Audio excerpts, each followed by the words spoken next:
It is an NHS without enough time to care. And of course, it's a total betrayal of what David Cameron promised at the last election. Just remember what he said at the last election, and then look at what has happened. He promised, and I quote, "No more of those pointless top-down reorganisations that promise change and instead bring chaos." And then he spent billions on a top-down reorganisation that brought chaos, and the NHS is still reeling from today. The British people will hold him responsible for this broken promise. You know, he stood outside hospitals. He stood outside hospitals with a sign saying, "No cuts, no closures."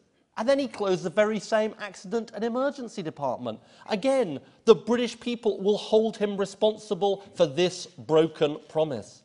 And he said he would never allow us to go back, and again I quote, "to those days when people had to wait for hours on end to be seen in accident and emergency." And that is exactly what's happened. And once again, people will hold him responsible for breaking his promise. Promises matter. And because of his promises, because of his broken promises, what tuition fees is for Nick Clegg, the NHS has become for David Cameron. This is a question of trust. And just think, if this is what happened in just 5 years, we have a duty to point out the consequences of another 5 years of Conservative government.